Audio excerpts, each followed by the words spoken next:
He worked on the grill. He was a Jehovah's with, I can't say it. Hey guys, and welcome back to Crime Cafe. I'm so excited to have you here. Today we're going to be discussing an unsolved murder that happened back in 1978. It's known as the Burger Chef murders, and I find it very interesting and wanted to share it with you all. So let's dive right into it. This crime took place on November 17, 1978 in downtown Indianapolis. The Burger Chef was actually a fast food chain that was rivals with McDonald's and Wendy's, so they were pretty big. They held their own, and they actually got taken over by the fast food chain Hardee's, and the last one closed down in 1990. So it was a well-known fast food restaurant, and it was a great place for young kids to work. It was located in a town called Speedway. It was a small town. The population was around 12,000. They were actually built on the automotive industry because they're known for the Indy 500 race. Crime literally didn't exist in that town until that year. 1978 changed everything for that town. They didn't know crime. It was a safe place to live. They left everything unlocked. They all knew each other. It wasn't a place that you had to worry about anything. And in 1978 started a spree of crimes. In July of 1978, a 65-year-old woman, Julia Cyphers, I think that's how you say it, she was actually shot in her garage, and the police never figured out who did it. And then between September 1st and through September 6th, there was actually a series of 8 bombings. So you go from not having any crime in your town to a murder and 8 bombings. It's insane. The bombs were placed in trash cans, beneath a police car, at the bowling alley, at a gym in a gym bag, and in a parking lot of the Speedway High School. The only pedestrians to get hurt by the 8 bombs was a couple, a Vietnam veteran and his wife. The Vietnam vet lost his leg. His wife actually had an artery severed in her leg. At this point, the town is really having zero confidence in their police force. They don't trust them. The police are trying everything that they can to figure out what is going on, who is doing these crimes, but they are having no luck. So by November, when the Burger Chef murders took place, the community had just no confidence in the police force whatsoever. So it was terrifying for them. On the night of November 17th in 1978, there were 4 employees on shift at the Burger Chef.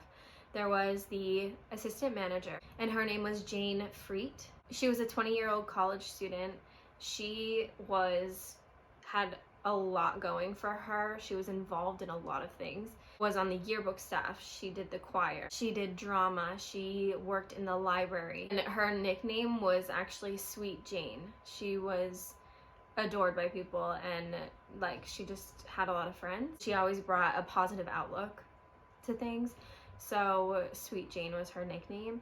And then we had Daniel Davis. He was a junior in high school. He was 16 years old. And he actually just started the Friday night shift because a week prior, an employee quit that shift. So he volunteered to take it over. He was described as a big jokester.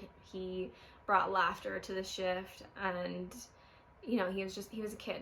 And he really enjoyed photography. He actually had his own homemade darkroom at his house, so he would take pictures and develop them himself. So that was something that he really enjoyed doing. Mark Flemins was the 3rd employee there that night. He was a 16-year-old sophomore, and he was the chef. He worked on the grill. He was a Jehovah's Witness. He had 6 older siblings. He was described as really super friendly. He was only allowed to work at that Burger Chef because it was within a walking distance from his house. So that's the only reason why he was allowed to work there. Last employee was Ruth Ellen Shelton. She was 18 years old, and she was actually taking some college courses in music to, start her college career early, get some credits in. And her parents described her as the golden child. She was extremely intelligent, she was driven, an honor student, and she really wanted to be a computer scientist one day. She was also involved in the church, and she was in several youth ministries. So those 4 employees were working that night, and they were supposed to close the burger shaft at 11 o'clock. That was closing time. There was actually another employee that was just driving past that burger shaft on his way home for the night, and it was around midnight, and he noticed that it was still open, the lights were on, and he wanted to stop in to see if his coworkers needed any help closing down the place, because he didn't really know why they would still be open. So he walked in, and nothing's closed down. It looks like they started to clean up and everything, but it wasn't finished. And then he noticed that the cash register was open. Jane's car was gone outside. There was no one around, no signs of a struggle or anything like that, and he didn't want to panic. So he actually called to another burger chef to see if the assistant manager, Jane, if she was there, maybe helping them out, maybe something happened, if they knew anything.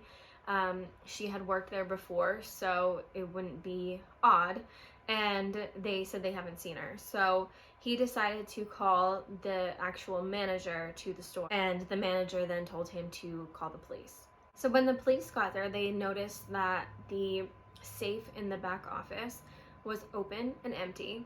There was $581 taken, and to put it in perspective of like money, what it would be worth today is around $2,000. Someone took the money, and the girls' purses were still in the back office there. So they did find that to be a little odd. There was still over $100 of change in the cash register. So they were really thinking that the 4 kids just decided to take the money and go have a night out. Jane's car wasn't there. They thought that maybe spur of the moment decided to kind of flake on their job and go spend some money. As much as their friends and family knew that that was not the case because it wasn't their personalities to do something like that, the police weren't hearing it. That was what they thought happened, and they weren't going to put any resources on it for a couple kids that will probably be back. So they told the employee to head home. Everything got locked up, and the next shift came in the morning. They cleaned everything, like they were closing for the night before and restarting back up in the morning. They had to sanitize everything. So they cleaned the entire place and started the shift like nothing had happened. So when the kids didn't show up for their next shift, and they also didn't show up at home, their families really got worried and went to the police and said this isn't right. So the police finally listened to them, and a search did start to happen for the kids. That Jane's car was found in the middle of town, parked. Nothing was taken from it. Everything seemed normal in the car. 2 hikers were walking in Johnson County woods area, and they actually came up upon the bodies of the 4 kids. Now this is 20 miles away from the Burger Chef and Speedway that they were working at, and each one of them were killed in a different way. It was brutal, and it just didn't make any sense. Daniel and Ruth were shot in the back of the head, like execution style, and then shot again multiple times with a .38 caliber. Jane was actually stabbed so bluntly and so hard that the blade of the knife broke off in her chest. And then Mark's autopsy ended up showing that he was brutally beaten with a chain-like object, and he actually choked on his own blood. Each one of them had their watches on, had money in their pocket. So that was telling the police that it was more than just a robbery. I don't know, for me, it would look like something personal that That would be my guess. A 16-year-old came forward and said that he actually was parked in his car and saw two men hanging around the burger chef, and said that they kind of did look suspicious, and one had a beard and one was completely clean shaven, and that's really all he saw with them. It was around closing time, so that's why he noticed them, because no one else was really around. So from that, the police actually made clay moldings of the description that the kid gave and put that out to see if anyone recognized those men. At first, the police had this theory that it was just a botched robbery, that Mark Flemins wasn't actually supposed to be working that shift. Like I said, he was taking over that Friday night shift. So they thought maybe the two men, the robbers, came in and maybe Flemins actually recognized one of them, and they didn't want to leave any witnesses, so they thought that they had to kill them all. That was one theory. Now at this point, everyone in the town is pretty shaken up and have a complete mistrust of the police, because not only have they not solved any of the crimes that have happened that year, but they also mishandled this case so badly, mind-blowing for people. The fact that they just assumed that the kids stole from their job and went and partied, instead of closing down the shop and gathering any evidence that they could find, they instead had people clean up the crime scene. They mishandled the crime scene completely. And when the bodies were found, they actually had so many different departments coming in that they didn't tape off certain areas. So they actually had cars being driven in areas that should have been off limits and cased for evidence, but instead you had people walking, multiple departments walking through the woods where the murders took place, and driving, leaving tracks everywhere, maybe sweeping up any evidence that could have been had. So they completely mishandled this case all around. It's actually rumored that one of the bodies was moved before the coroner even got there to take pictures or anything like that. And it's also said that one of the officers went home with an ID badge from one of the kids and didn't realize it until a couple days later that he had it in his pocket. So it just goes to show how poorly the evidence was collected and handled, and it's so sad because these kids were so brutally murdered. Another witness came forward and said that he was sitting at Dunkin' Donuts parking lot, and two men came over to his car, one bearded, one clean shaven, and the bearded man said, "There has been a lot of vandalism going on, you should probably leave." Thought that was prior to them going in and doing what they did to those kids. But that is two witnesses that said that they saw a bearded man and a clean shaven man. The Burger Chef franchise actually posted $25,000 reward to anyone bringing in information that leads to an arrest. And then an anonymous donor donated $10,000 to the same cause. And Steak and Shake also donated thousands of dollars to that reward as well. We had so many phone calls, so many people thinking that they had some type of evidence or anything that they can, information that they can give, but none of it led to anything. At least they were having a really hard time finding any lead whatsoever. Then they actually got a call saying that there was a man at a bar in Greenwood who was bragging about killing the kids from Burger Chef. So an undercover cop actually went into this bar and ended up playing pool, drinking and playing pool, and was being friendly and trying to butter up this guy. And he actually did end up bragging about killing these kids. So the police officer told him who he was, and he brought him in for questioning, and that is when the guy took everything back, said that he was lying, and they gave him a polygraph test. And at that point, a polygraph test was taken more seriously. He passed it, so to them that was confirmation that he had nothing to do with the murders, and he was released. But before he was released, he told them about a gang that was going around robbing fast food chains. So the police followed that lead, and they were looking into gangs and gang members and connections through that. And they actually found someone who kind of matched the description of the bearded man, and he was located in Franklin, Johnson County. Before the man got there to speak with them, he actually shaved his beard, and it said that he had not touched his beard in 5 years, but to go see the police officers, he shaved his beard. So that's a little suspicious. They questioned him, and it got nowhere.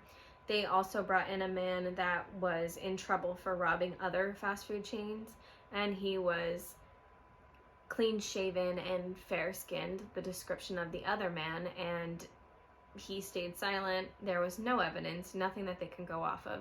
So they had to release him as well, and the case ended up going cold.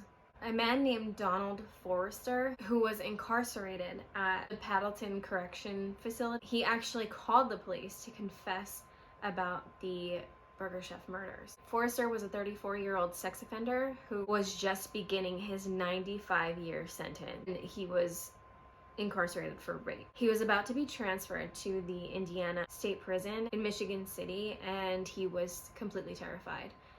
Being a sex offender in that facility was not looked at in any positive way, and he knew that he was going to be in big trouble if he transferred over to there. So his idea was to give information on the Burger Chef murders in exchange for him to stay out of the Indiana State Prison. So the police looked into Forrester, and they found out that he did live pretty close originally to where the kids' bodies were found. So they went and talked to Forrester, and he was telling them details about the case that he probably shouldn't have known. They didn't really release that information to the public, and he was saying certain things.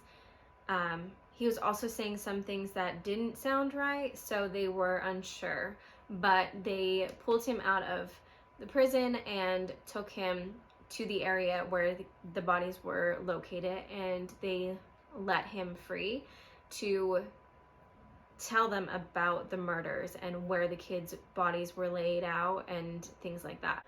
Forrester was actually able to point out where the bodies were located, and he told them that him and his wife went back to the crime scene after everything had happened and picked up the shell casings, and he flushed them in this old abandoned house that he had.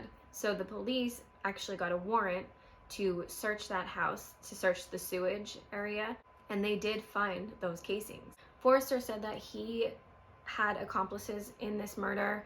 He was the one to kill Daniel and Ruth, and his story of why was that him and his accomplices had to go in to this restaurant and try to collect a debt that Jane's brother, so the assistant manager, her brother owed, that he was into drugs and in a bad way, owed money, and they wanted to go scare her a little bit to put some emphasis on the reality of his situation. So at that time is when Mark Flemins, so he was the one who was beaten to death with a chain-like object, he intervened when they were threatening Jane.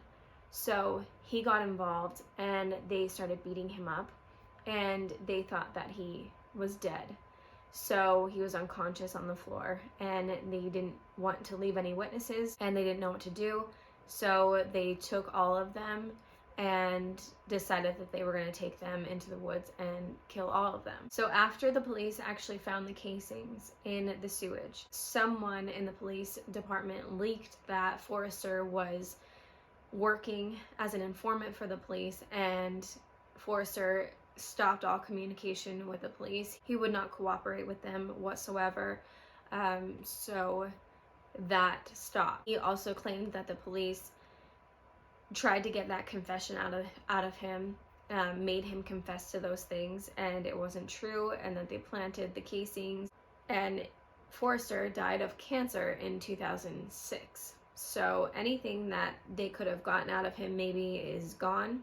My opinion, I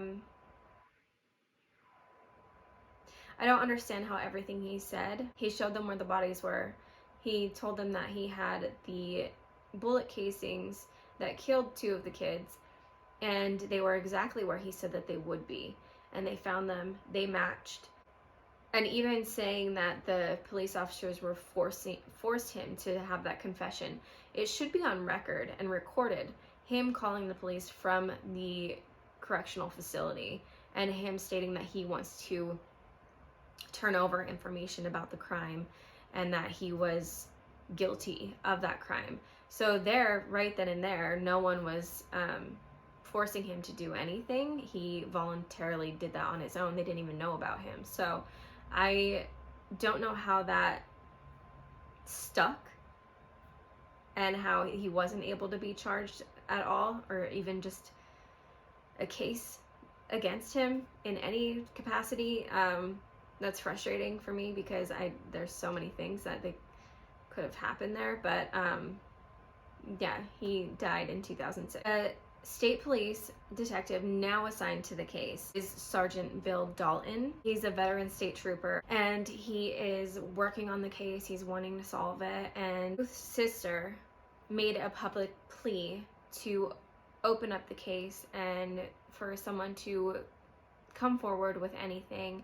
She is quoted saying, "We don't have all the answers, and there's someone out there that does. I hope that before my time on Earth is gone, that I have those answers." Detective Dalton responded that he's opening up the case and he's going to do everything that he can to solve it for her. So it's still being worked on. Let me know how this case makes you feel. I am really frustrated with the Forrester situation. I don't understand how that was completely let go. I mean, of course, we don't have every single detail that the police have, but it is pretty frustrating for me. So let me know what you think, and of course, like always, if you have any suggestions on cases to cover, leave them in the comments below. I love to hear your suggestions. Thank you so much for giving me your time. If you like this video, give it a thumbs up. And if you like this kind of content, then make sure you subscribe and hit the bell so you get notified every single time I upload a video, which is every single week. I really hope you have a good day.